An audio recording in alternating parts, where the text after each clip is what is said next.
So hello and welcome everyone. कैसे हैं आप सभी? आशा करता हूँ स्वस्थ होंगे, मस्त होंगे और अपने सक्सेस की जर्नी में बेस्ट होंगे।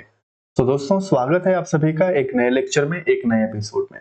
तो आज के इस एपिसोड में हम लोग डिस्कस करने वाले हैं एथिक्स के बारे में। एथिक्स क्या होता है रिसर्च के अंतर्गत, और जिसे हम मोरालिटी भी कहते हैं। एथिक्स और मोरालिटी जिसे हम क्या कहते हैं, मोरालिटी को भी हम लोग इस एपिसोड में डिस्कस करेंगे, और एथिक्स और मोरालिटी में क्या डिफरेंस होता है, ठीक, इसके बारे में भी डिस्कस करेंगे। रिसर्च के अंतर्गत इन दोनों का क्या उपयोग है, ठीक, और कैसे एक मतलब एथिक्स और मोरालिटी रिसर्च को एक मतलब कि अच्छा परिणाम देते हैं, एक अच्छे डायरेक्शन में लेकर के जाते हैं। यह सारी चीजें हम लोग डिस्कस करेंगे आज के इस एपिसोड में। ठीक है, जैसा कि आप जानते हैं हम लोग डिस्कस कर रहे हैं नेट पेपर टू साइकोलॉजी, जिसके अंतर्गत हम लोग डिस्कस कर रहे हैं साइकोलॉजी में unit second, research methodology and statistics. ठीक है, और इसके पिछले वाले एपिसोड में हम लोगों ने बहुत सारे टॉपिक्स को डिस्कस कर लिया है। अगर हम सिलेबस की बात करते हैं तो सिलेबस के अंतर्गत जैसे कि हम रिसर्च मेथोडोलॉजी एंड स्टैटिस्टिक्स के अंतर्गत अगर हम आते हैं तो यहाँ पे हम लोगों ने डिस्कस कर लिया था। ठीक है, आपका रिसर्च मेथोडोलॉजी एंड स्टैटिस्टिक्स के अंतर्गत रिसर्च के बारे में हम लोगों ने डिस्कस किया था। इसका मीनिंग क्या होता है, पर्पस क्या होता है, डायमेंशन क्या होता है, यह सारी चीजें हम लोग बहुत ही कॉम्प्रिहेंसिव अंडरस्टैंडिंग डेवलप कर चुके हैं इन सभी के ऊपर। ठीक है, रिसर्च प्रॉब्लम के अंतर्गत वेरिएबल क्या होते हैं, ऑपरेशनल डेफिनेशंस क्या होता है, हाइपोथेसिस एंड सैंपलिंग क्या होता है, यह सारी चीजें, हाइपोथेसिस के कितने टाइप्स होते हैं, ठीक है, और सैंपलिंग के कितने टाइप्स होते हैं, यह सारी चीजें भी हम लोगों ने डिस्कस कर लिया है। अब आज के इस एपिसोड में हम लोग इस टॉपिक की ओर आगे बढ़ेंगे जिसे हम कहते हैं एथिक्स इन कंडक्टिंग रिसर्च। ठीक है, और इसको पूरे डिटेल में डिस्कस करेंगे हम लोग कि क्या होते हैं, और इसके अंतर्गत एक कॉम्प्रिहेंसिव अंडरस्टैंडिंग को भी हम लोग डेवलप करेंगे। सो दोस्तों, चलिए इस एपिसोड में हम लोग आगे बढ़ते हैं और डिस्कस करते हैं कि एथिक्स क्या होता है रिसर्च के अंतर्गत। ठीक है, चैनल पे पहली बार विजिट कर रहे हैं तो चैनल को सब्सक्राइब कर दीजिएगा। ठीक है, अगर आप मुझसे पर्सनली जुड़ना चाहते हैं तो आप coach Nitish Kumar handle name के साथ आप मुझे फेसबुक, इंस्टाग्राम और टेलीग्राम पे फॉलो कर सकते हैं। ठीक है, इससे आपको बेनिफिट क्या होगा कि आप मुझसे पर्सनली जुड़ सकते हैं, और स्पेशली आप मुझे टेलीग्राम पे फॉलो कर लीजिए। यहाँ पे क्या होगा कि आपको फ्री ऑफ कॉस्ट सारी चीजें एकदम प्रोवाइड करा दी जाएंगी, नोट्स प्रोवाइड करा दिए जाएंगे। ठीक है, तो चलिए बिना देरी किए और इस एपिसोड में हम लोग आगे बढ़ते हैं, डायरेक्ट टॉपिक पे आते हैं और समझते हैं कि एथिक्स क्या होता है रिसर्च के अंतर्गत। ठीक है, तो अगर हम बात करते हैं गाइस एथिक्स की, तो एथिक्स क्या होता है, बेसिक कंसेप्ट इसकी अगर हम बात करते हैं तो ethics refers to the rules and a standard that determines what is right and wrong। यानी कि जो एथिक्स होता है रिफर कहाँ पे करता है, रूल के ऊपर रिफर करता है, यानी नियम के ऊपर रिफर करता है, स्टैंडर्ड के ऊपर रिफर करता है, और ये क्या करते हैं, determine that is right, sorry what is right and wrong, यह डिटरमाइन करते हैं क्या सही है और क्या गलत है, इंडिविजुअल्स, प्रोफेशंस और सोसाइटी के अंतर्गत। ठीक है, एथिक्स हर जगह होता है। एक इंडिविजुअलिटी की क्या एथिक्स होती है, पर्सन की क्या एथिक्स होती है, प्रोफेशनल में प्रोफेशन की क्या एथिक होती है, क्या एथिकल वैल्यू होता है, और सोसाइटी में क्या एथिकल वैल्यू होती है। ठीक है, हर एक कल्चर की, हर एक नॉर्म्स की, तो ये सारी चीजें एथिक्स रिफर करता है। यही चीज, इसी से जुड़ी हुई एक चीज आपको देखने को मिलती है, मोरालिटी जिसे हम कहते हैं। ठीक है, एथिक्स और मोरालिटी दोनों चीजें आपको सुनने को मिल जाती हैं, पर हम लोग इसमें थोड़ा सा डिफरेंस डिस्कस करते हैं कि एथिक्स और मोरालिटी में क्या अंतर होता है। ठीक है, सो एथिक्स जो होता है डिफाइन एक्सटर्नली, यानी कि जो एथिक्स जो होता है हमेशा बाहरी रूप से देखा जाता है, जैसे सोसाइटी हो गया, प्रोफेशन हो गया, लॉज हो गया, क्या मतलब इसके नियम और कानून है। ठीक, और rules and standard of behaviour. Ethics जो होता है रिफर्स किस पे करता है, रूल्स के ऊपर मतलब रिफर करता है, स्टैंडर्ड एंड बिहेवियर के ऊपर रिफर करता है। और ethics can change with time and culture, और एथिक्स जो होता है टाइम के अनुसार चेंज हो सकता है और कल्चर के अनुसार चेंज हो सकता है। कि जैसे मान लीजिए हमारे कल्चर की कुछ एथिक्स और है, अगर हम कहीं और ट्रेवल करके जाएंगे तो वहां पे जो कल्चर है उसका एथिक्स कुछ और होगा। और वही मोरालिटी की बात करते हैं तो मोरालिटी जो होता है डिफाइंड इंटरनली, यानी कि बाय पर्सनल बिलीफ, कि आप क्या चीज मानते हैं। ठीक है, आपका क्या विश्वास है, ये आपकी मोरालिटी होती है। एक तरीके से हम कह सकते हैं इंटरनल बिलीफ हो जाता है, एक नॉर्म्स के अंतर्गत आपकी क्या है वही हो जाती है मोरालिटी। और मोरालिटी जो होता है पर्सनल वैल्यू एंड प्रिंसिपल्स के ऊपर काम करता है। ठीक ठीक ठीक है, कि आपकी क्या पर्सनल वैल्यू है, क्या आपका पर्सनल मतलब कि बिलीफ है, प्रिंसिपल्स है according to society, professions and laws. ठीक है, इस आप किसके ऊपर बिलीव करते हैं, ये आपकी मोरालिटी को प्रेजेंट करता है। Often remains content with in the individuals, और आपका जो मतलब कि इंडिविजुअलिटी के अंतर्गत आपका जो मोरालिटी होता है ये होता है। ठीक है, option remain content with an individuals. ठीक, आगे चलते हैं और डिस्कस करते हैं हम लोग एथिक्स एंड रिसर्च के अंतर्गत कैसे लाभदारी मतलब की होता है। ठीक है, तो एथिक्स क्या होता है रिसर्च के अंतर्गत। So ethics in research is essential to maintain the integrity of scientific work, यानी कि साइंटिफिक वर्क की अखंडता को मेंटेन करने के लिए आपकी मोरालिटी की जरूरत पड़ती है। प्रोटेक्ट पार्टिसिपेंट्स राइट्स, और जो रिसर्च के अंतर्गत पार्टिसिपेंट्स आ रहे हैं, ठीक है, जो पार्टिसिपेट किए हैं रिसर्च को एग्जीक्यूट करने के लिए, उनके राइट्स को प्रोटेक्ट करने के लिए भी एथिक्स का इस्तेमाल किया जाता है, वो मतलब इसकी जरूरत पड़ती है। And ensure that credibility of research finding, और यह विश्वसनीयता को सुनिश्चित करने के लिए शोध में नैतिकता की आवश्यकता होती है। तो कह सकते हैं ethics in research is essential to maintain integrity of scientific work, protect participants rights and ensure the credibility of research and findings। ठीक है, आगे चलते हैं और हम लोग डिस्कस करते हैं ethics guideline help prevent misconduct and promote responsible research practices, यानी कि जो एथिक्स होता है दिशा निर्देश कदाचार को रोकने और जिम्मेदार शोध प्रथाओं को आगे बढ़ाने के लिए में मदद करता है। ठीक है, यानी कि जो एथिकल गाइडलाइन होते हैं, एथिकल गाइडलाइन मदद किसमें करते हैं, प्रिवेंट मिसकंडक्ट, यानी कि कदाचार को रोकने में मतलब एक तरीके से मदद करते हैं, और प्रमोट किसको करते हैं, रिस्पांसिबल रिसर्च प्रैक्टिस, और एक रिस्पांसिबल यानी जिम्मेदार शोध प्रक्रिया को, ठीक है, बढ़ाने में मदद करते हैं, शोध प्रथाओं को बढ़ाने में ये मदद करते हैं। ठीक है, तो अगर हम एथिक्स के कुछ की कंपोनेंट्स की बात करते हैं, की फैक्टर्स की बात करते हैं, तो हो जाएगा research ethic ensure integrity, validity and credibility in scientific work, यानी कि शोध नैतिकता जो होता है वैज्ञानिक कार्य में अखंडता, वैधता और विश्वसनीयता सुनिश्चित करता है। कि ensure the integrity, validity and credibility scientific work. Okay, यानी कि एक शोध के अंतर्गत उसकी क्या इंटीग्रिटी है, वैलिडिटी है और क्रेडिबिलिटी है, इस चीज को इंश्योरिटी देता है आपका रिसर्च में एथिक्स जो होता है। ठीक है, protect the rights, dignity and wellbeing of participants, प्रतिभागियों के अधिकारों, सम्मान और कल्याण की रक्षा करता है। राइट्स क्या है उनकी सम्मान की रक्षा करता है, उनकी क्या डिग्निटी है, उनकी सम्मान करता है, क्या उनका मतलब एक तरीके से वेलबींग है, उनका सम्मान करता है, प्रोटेक्ट करता है एक तरीके से। ठीक है, तीसरा फैक्टर यहाँ पे है कि ethical guideline prevents misconduct and promote responsible research. ये भी हम लोगों ने डिस्कस किया कि एथिकल गाइडलाइन जो होता है मिसकंडक्ट को प्रिवेंट करता है और प्रमोट करता है एक रिस्पांसिबल रिसर्च के लिए। ठीक है, रिसर्च के अंतर्गत अगर मान लीजिए कि एथिकल गाइडलाइन नहीं है तो जो होता है रिसर्च जो होगा एक विदाउट बाउंड्रीज के आगे बढ़ता चला जाएगा। ठीक है, हम ये कह सकते हैं कि जो एथिकल गाइडलाइन होती है रिसर्च को एक आउटर बाउंड्री प्रदान करती हैं, जिसके अंतर्गत ही रह करके रिसर्च को आगे लेकर के जाएगा, तो रिसर्च जो होगा वो सही होगा एक तरीके से। ठीक है, और इसमें गलती होने की संभावनाएं कम होंगी।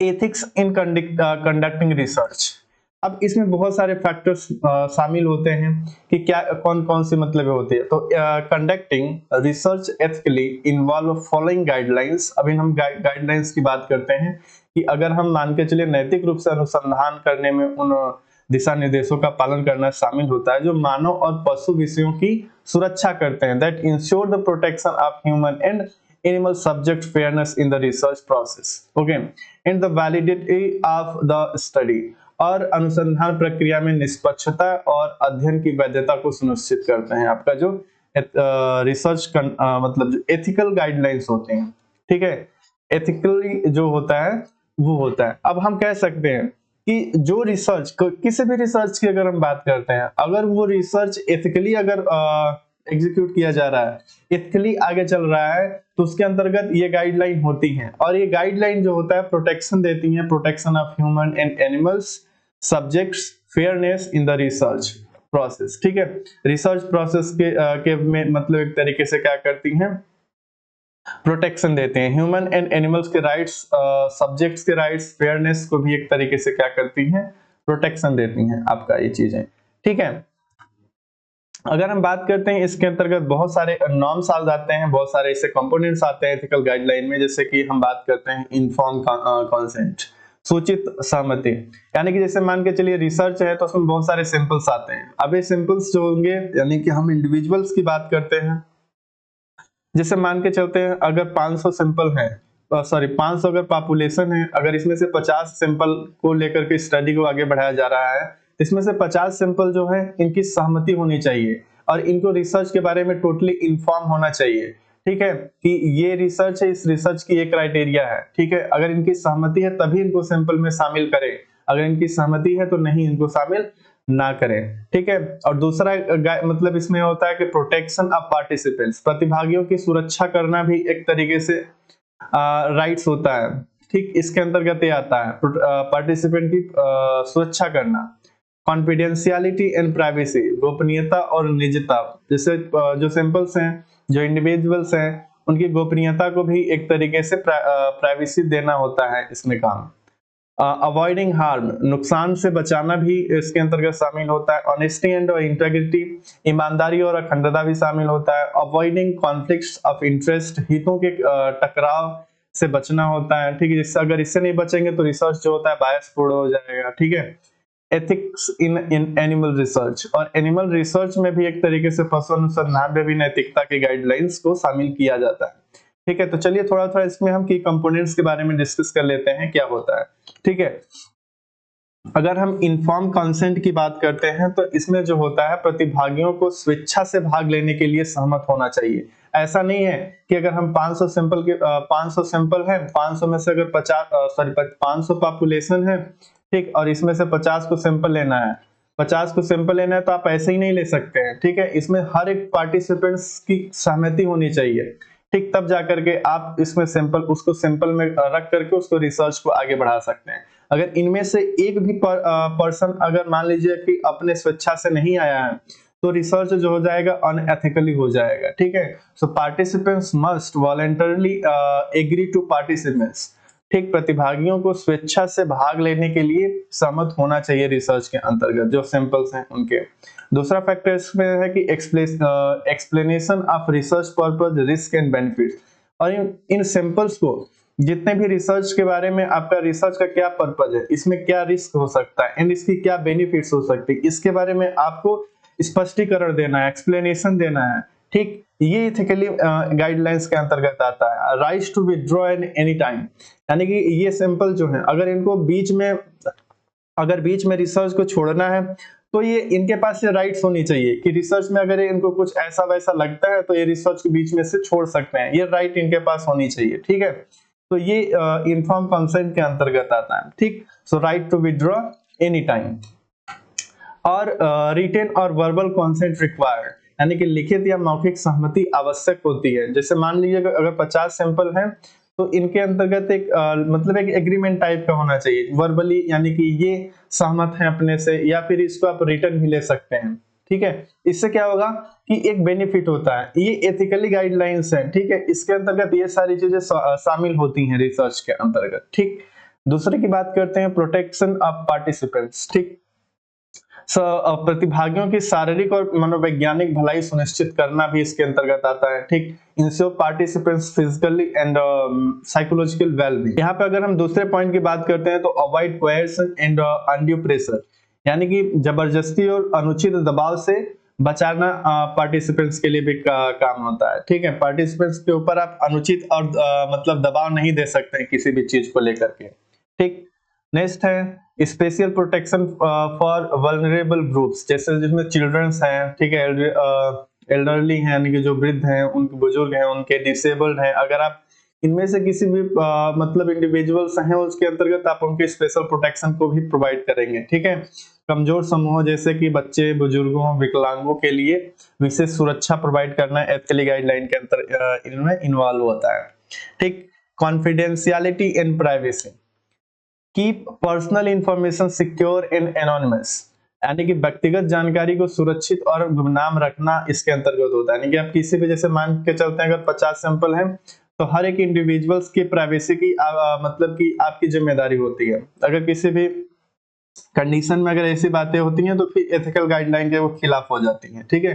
तो ये सब छोटी छोटी चीजें हैं। Use encryption, secure database and logged storage, इनकी प्राइवेसी को छुपाने के लिए आप इसका इस्तेमाल कर सकते हैं, इंक्रिप्शन का इस्तेमाल कर सकते हैं, सिक्योर डेटाबेस का इस्तेमाल कर सकते हैं, लॉग स्टोरेज का इस्तेमाल कर सकते हैं। Do not disclose participants data without consent, यानी बिना सहमति के आप किसी भी पार्टिसिपेंट्स के डेटा को डिस्क्लोज नहीं कर सकते हैं, ठीक है, प्रकट नहीं कर सकते हैं। ओके, नेक्स्ट है अवॉइडिंग हार्म, किसी भी मतलब कि हार्म से बचना, जैसे minimise risk of physical, emotional और साइकोलॉजिकल डिस्ट्रेस, यानी कि शारीरिक, भावनात्मक और मनोवैज्ञानिक संकट से जोखिम को कम करना एक तरीके से आपका इसके अंतर्गत आती है कि जितने भी पार्टिसिपेंट्स होते हैं उनमें अगर किसी भी प्रकार का रिस्क है तो आप उसको मिनिमाइज करिए, ठीक है। किसी रिसर्च के अंतर्गत किसी भी प्रकार का रिस्क अगर समझ में आता है तो आप उसको मिनिमाइज करिए, आपका काम होता है, ठीक है। Clearly inform participants about possible risk, research के दौरान ही नहीं, रिसर्च जब शुरू नहीं हुआ है तो वहीं पर आप पॉसिबल रिस्क को पार्टिसिपेंट्स को क्लियरली, स्पष्ट रूप से आप उनको इन्फॉर्म कर दीजिए, ठीक। Take corrective measure in harm occurs, यानी यदि कोई नुकसान होता है तो सुधारात्मक उपाय करें, ठीक। ऐसा नहीं है कि नुकसान है तो आप चुपचाप बैठे हैं, ठीक। ये एथिकली गाइडलाइंस के अंतर्गत आते हैं। ऑनेस्टी एंड इंटेग्रिटी, अब ईमानदारी और अखंडता की बात होती है रिसर्च के अंतर्गत, तो नो फैब्रिकेशन, नो क्लासिफिकेशन और miss representation of data, data का कोई निर्माण नहीं होना चाहिए, मिथ्याकरण नहीं होना चाहिए या गलत प्रस्तुतिकरण से भी बचना चाहिए रिसर्चर्स को। इसमें अगर आप मतलब इसको ब्रेक करते हैं तो डेटा की एक तरीके से इंडिविजुअल की जो इंटीग्रिटी है, ऑनेस्टी, आपकी ईमानदारी पे सवाल उठने लगेंगे। Transparency in research objectives, methodology and findings, ठीक। रिसर्च उद्देश्य के बारे में, मेथोडोलॉजी यानी प्रक्रिया के बारे में, परिणाम के बारे में ट्रांसपेरेंसी रखना है आपको, ठीक। रिसर्च गाइडलाइन के अंतर्गत ये भी आती हैं। Ethical handling and funding sources and sponsorship, अगर मान के चलिए फंडिंग्स की जरूरत है, फंडिंग स्रोत जो होते हैं अगर वो फंडिंग्स आ रहे हैं, स्पॉन्सरशिप आपके अंतर्गत मतलब आ रहे हैं रिसर्च के अंतर्गत, तो उसको एथिकल रूप से हैंडल करिए, पर्सनल रूप से नहीं, एथिकल रूप से हैंडल करिए, जिससे आपका मतलब रिसर्च एक फेयर हो, ट्रांसपेरेंट हो, ठीक है। अवॉइडिंग कॉन्फ्लिक्ट्स एंड इंटरेस्ट, ये एथिकल गाइडलाइन के अंतर्गत है। डिस्क्लोज एनी फाइनेंशियल, पर्सनल और प्रोफेशनल इंटरेस्ट, किसी भी वित्तीय, व्यक्तिगत और व्यावसायिक हितों का खुलासा न करें, okay. Avoid situation where personal gain influence research, अगर आप मान के चलिए ऐसी कोई परिस्थिति आती है जहां से आप व्यक्तिगत लाभ की चीजें आप समझ में आती हैं तो उस चीज को अवॉइड करना इसके अंतर्गत शामिल होता है। नेक्स्ट है ensure impartiality in data collection and analysis, data संग्रह और विश्लेषण में निष्पक्षता सुनिश्चित करना भी इसके अंतर्गत आता है। और नेक्स्ट है एथिक्स इन एनिमल रिसर्च, जैसे मान के चलिए एनिमल पे आप अगर रिसर्च कर रहे हैं तो वहां पे भी कुछ एथिक्स होते हैं, उसको भी फॉलो करना जरूरी होता है, ठीक है। जैसे फॉलो ह्यूमन ट्रीटमेंट गाइडलाइन, यानी कि जैसे मान के चलिए जिस तरीके से ह्यूमन ट्रीटमेंट गाइडलाइन से, एनिमल ट्रीटमेंट गाइडलाइन से, आप उसको फॉलो करना जरूरी है, ठीक है। अगर उसको फॉलो नहीं करेंगे तो फिर चीजें प्रॉब्लम हो सकती है। तो मानवीय उपचार संबंधी दिशा निर्देश का पालन करना इसके अंतर्गत आ जाता है, ठीक। Minimise pain, sufferings and distress, दर्द, पीड़ा और संकट को कम से कम करने की कोशिश इसके अंतर्गत जारी रहती है, इसमें मतलब कि एनिमल रिसर्च के अंतर्गत। Use alternative methods whenever possibles, जब भी संभव हो सके वैकल्पिक तरीकों का उपाय करना भी शामिल होता है इसके अंतर्गत। तो गाइस आज के इस एपिसोड में हम लोगों ने एथिकल गाइडलाइन के बारे में डिस्कस कर लिया है कि अगर मान के चलिए रिसर्च के अंतर्गत जो भी चीजें हैं मतलब कि वो सारी चीजें जरूरी होती हैं एथिक्स के अंतर्गत जो आती हैं, क्योंकि इससे रिसर्च एक अच्छे डायरेक्शन में चलता है और ट्रांसपेरेंसी के साथ आगे बढ़ता है, जिसके अंतर्गत बहुत सारी चीजें शामिल होती हैं जो कि अभी हम लोगों ने डिस्कस किया है, ठीक है। जैसे जो पार्टिसिपेंट्स हैं उनकी सहमति होनी चाहिए, जिससे मतलब कि बीच में आपको रिसर्च में कोई मतलब कि दिक्कत ना हो। अगर पार्टिसिपेंट्स ने सहमति दे दिया है तो यह मान के चलिए कि रिसर्चर्स का मतलब यह एथिक्स हो जाता है कि उनके सारे प्राइवेसी मतलब कि उनके प्रोटेक्शन की जिम्मेदारी उनकी होती है, कॉन्फिडेंशियलिटी की जिम्मेदारी उनकी होती है, उनके डेटा की प्राइवेसी की जिम्मेदारी होती है, नुकसान से बचाने की जिम्मेदारी उनकी होती है, ऑनेस्टी एंड इंटीग्रिटी को बनाए रखने की जिम्मेदारी उनकी होती है, ठीक है। तो ये सब सारी चीजें रिसर्च एथिक्स के अंतर्गत आते हैं, जो कि एक गाइडलाइन है। अगर इस गाइडलाइन के अनुसार आगे बढ़ेगा तो रिसर्च जो होगा अच्छे कंडीशन में आगे बढ़ेगा और उसका ये जो परिणाम होगा, जो कंक्लूजन होगा, सेटिस्फाइंग होगा, ठीक है। तो गाइस, आज के इस एपिसोड में हम लोगों ने डिस्कस कर लिया है एथिक्स के बारे में, ठीक है। सो आज के इस एपिसोड में बस इतना ही रखते हैं, मिलते हैं नेक्स्ट एपिसोड में। इसी टॉपिक्स को और आगे लेकर के चलेंगे, फिर हम लोग एमसीक्यूज को भी डिस्कस करेंगे इस टॉपिक से रिलेटेड। तो आज के इस एपिसोड में बस इतना ही रखते हैं गाइस, मिलते हैं नेक्स्ट एपिसोड में। अगर कुछ नहीं तो हमारे चैनल को अभी तक आपने नहीं सब्सक्राइब किया तो सब्सक्राइब कर दीजिएगा, वीडियो को लाइक कर दीजिएगा और दोस्तों के पास शेयर कर दीजिएगा। आप मुझे पर्सनली फेसबुक या इंस्टाग्राम, टेलीग्राम और एक्स पर फॉलो कर सकते हैं। So keep signing guys, love you.